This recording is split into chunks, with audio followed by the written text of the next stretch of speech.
Professor, como que o músculo conversa com o cérebro? Eu sou o professor Fábio Siskino, Viajando pela Fisiologia, e hoje vou responder essa pergunta para você.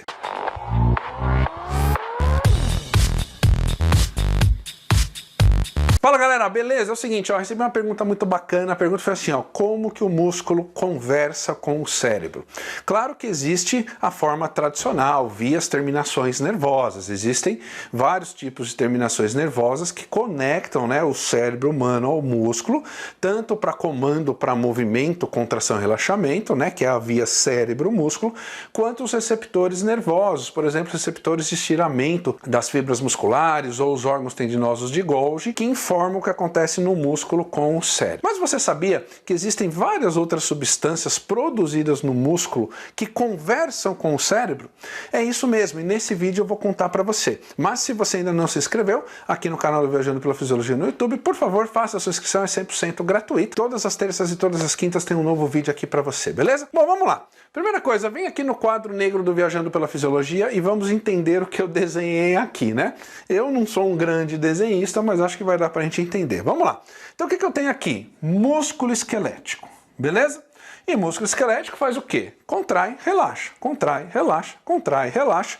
E como resultado da contração e do relaxamento, a gente tem a locomoção, a produção de força, a gente corre, a gente salta, a gente levanta peso, beleza? Aqui em vermelhinho é o sangue, beleza? Então, o músculo produz substâncias que vão para o sangue vai circular pelo corpo inteiro e uma hora esse sangue vai passar aqui na região do cérebro, beleza? E aí, como você já deve saber, existe uma película de proteção desse cérebro que é chamado de barreira hematoencefálica. É uma fina camada que protege o cérebro ali, que separa o cérebro do sangue. Então, essa barreira hematoencefálica está representada aqui em amarelo, beleza? E aqui em cima é o cérebro em si, as áreas cerebrais onde tem os neurônios, beleza? Então olha que interessante, conforme a gente envelhece, nós vamos perdendo capacidade cerebral, principalmente na parte cognitiva. Então a gente vai perdendo memória, a gente vai diminuindo o nível de concentração, o nível de atenção, e tudo isso acontece porque com o passar dos anos acontece um processo chamado neurodegeneração. O que é neurodegeneração? Imagina o seguinte, imagina que você tem aqui o terminal, né, axonal de um neurônio e aqui você tem o corpo celular do neurônio seguinte. Então, entre o terminal axonal e o corpo celular tem um espaço chamado de fenda sináptica e esses neurônios se comunicam fazendo sinapses, produzindo neurotransmissores, liberando na fenda. Os neurotransmissores se ligam aos receptores pós-sinápticos do neurônio seguinte e aí a informação passa daqui para cá. Os nossos neurônios têm uma capacidade enorme de formar novas sinapses, fazer novas ligações nervosas. E conforme vai fazendo novas ligações nervosas, a memória aumenta, o estado cognitivo fica melhor, a concentração fica melhor. Só que ao longo da vida, esses neurônios vão deixando, eles vão perdendo essa capacidade de fazer sinapse. Isso é o que a gente chama de neurodegeneração, beleza? Então olha que interessante, quando a pessoa tem obesidade, quando a pessoa tem diabetes, quando a pessoa tem alguma doença associada, esse processo ele tende a ficar um pouquinho mais acelerado. E embora poucas pessoas falem nisso, mas quando as pessoas também não fazem exercício de forma regular, essa neurodegeneração associada, né, ao envelhecimento, ela também passa a ser potencializada. E tudo isso está fortemente ligado a um fator, que é a circulação de sangue nesse cérebro. Por quê? Porque o oxigênio chega no cérebro a partir do sangue. E como os neurônios, né, o tecido nervoso é um tecido que tem alta necessidade de oxigênio, então pessoas que são obesas, pessoas que não se exercitam, pessoas que são estressadas, são pessoas que tendem a ter menor fluxo de sangue no cérebro. Consequentemente, vai chegar menos oxigênio. Consequentemente, eu posso acelerar esse quadro de neurodegeneração. Beleza? Agora, olha que interessante. A pergunta que eu recebi foi, professor, existe alguma forma, eu vou contar a pergunta inteira agora, né, porque no início do vídeo tem que ser rapidinho. A pergunta foi assim, fora as ligações nervosas, tem alguma forma de comunicação entre cérebro e músculo esquelético? E tem sim. Então olha que interessante. Então vamos lá. Relembrando, músculo esquelético, sangue, sangue circula, uma hora vai passar no cérebro. Aqui em amarelinho é a barreira hematocefálica, a película que protege o cérebro, separa o cérebro, né, da corrente sanguínea normal. Claro que tem corrente sanguínea dentro do cérebro.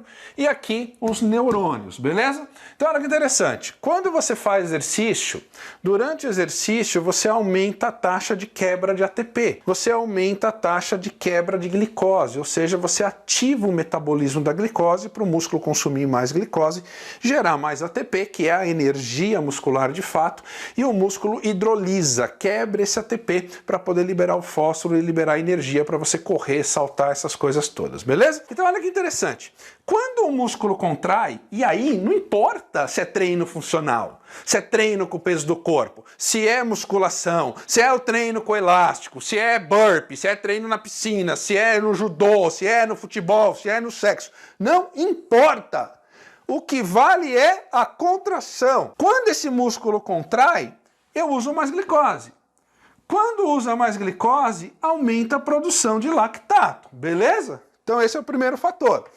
Contraiu, vai aumentar a quantidade de lactato. Segundo, quando você faz exercício e contrai o músculo, aumenta a produção de PGC1-alfa, que está ligado à biogênese mitocondrial, mas o músculo esquelético, ele aumenta a expressão, aumenta a fabricação de uma substância chamada irisina. Quem é a irisina? É conhecido como miocina. O que é miocina? É uma substância derivada de proteína que é produzido pelo músculo. Mio é músculo.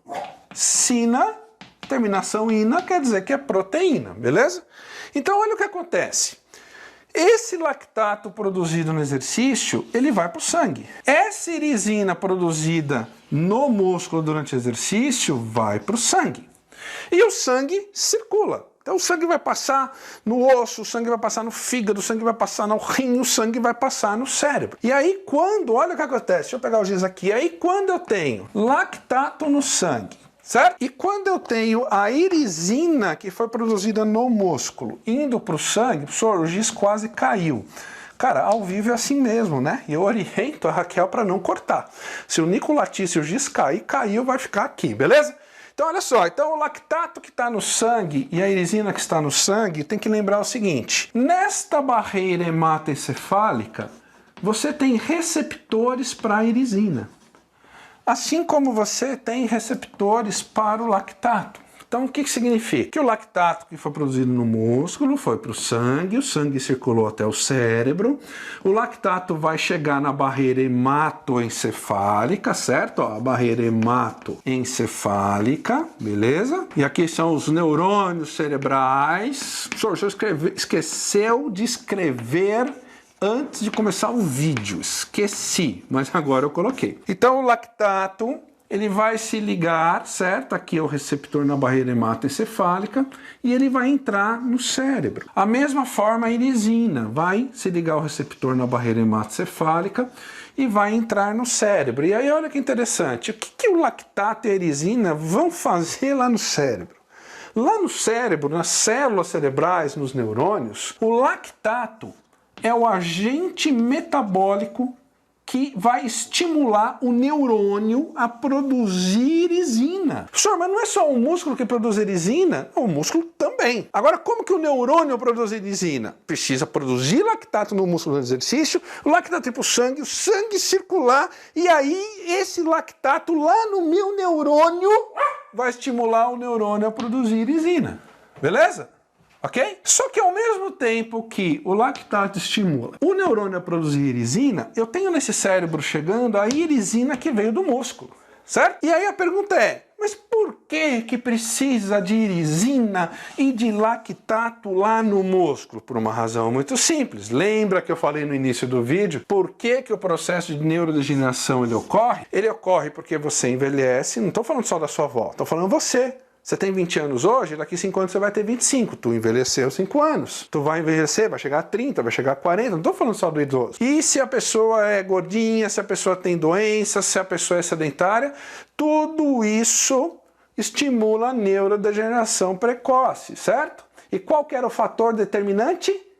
menor circulação de sangue no cérebro, menor disponibilidade de oxigênio no cérebro. Neurônio é um baita de um consumidor de oxigênio. Neurônio é sedente por oxigênio. Então, até que você tiver uma parada respiratória aí, ficar 40 segundos sem respirar, se você não voltar a respirar e ninguém fizer nada, tu morre. Morre por quê? Morre porque faltou oxigênio no cérebro. O teu cérebro fala, cara, eu preciso de muito oxigênio. Não tem oxigênio, morri. Simples assim. E aí, olha que interessante. Tanto o lactato estimula no neurônio a produção de irisina. A irisina, que veio do músculo, entrou no neurônio. O que a irisina faz aqui no neurônio?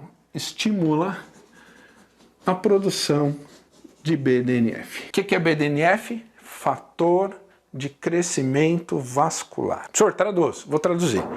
É uma proteína que vai agir nas pequenas artérias do seu cérebro e vai fazer com que essas artérias produzam neurogênese, ou seja, vai fazer com que você tenha maiores caminhos para esse sangue circular, você tenha uma maior circulação de sangue, você vai ter mais caminhos para o sangue circular. Você fez exercício, durante o exercício aumentou a frequência cardíaca, aumentou a pressão arterial sistólica, aumentou o débito cardíaco e tudo isso daqui aumenta a circulação de sangue, certo? Aumentando a circulação de sangue, você aumenta no sistema como um todo, inclusive no cérebro. Então, aumentando a circulação de sangue, eu aumento a oxigenação cerebral. Agora, produzindo BDNF, você vai produzir respostas de vasodilatação nas artérias cerebrais, vai estimular um processo de neurogênese, né?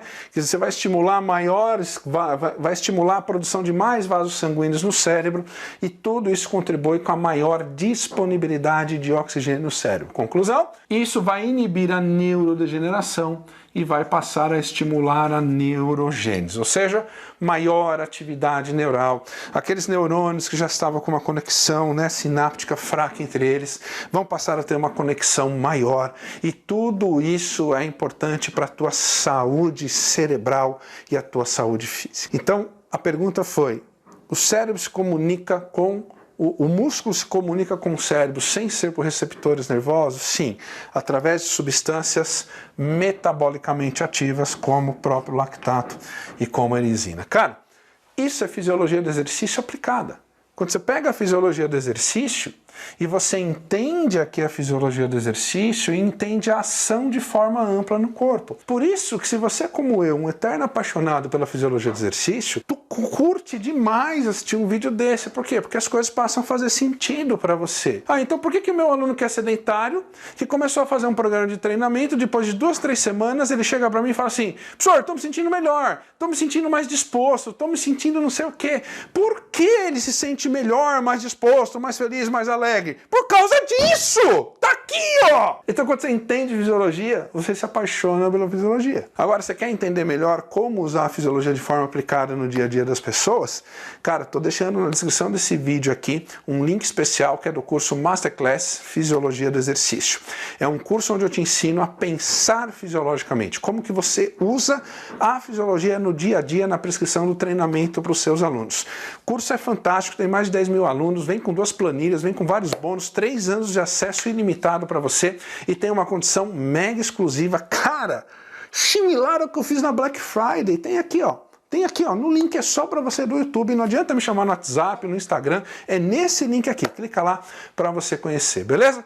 Gostou desse vídeo? Deixa o like, compartilhe e não está inscrito no canal, se inscreva, tira print aí da tela para você nunca mais esquecer a relação, a comunicação entre músculo esquelético e cérebro via ações bioquímicas. Um grande abraço, tamo junto e vamos para cima.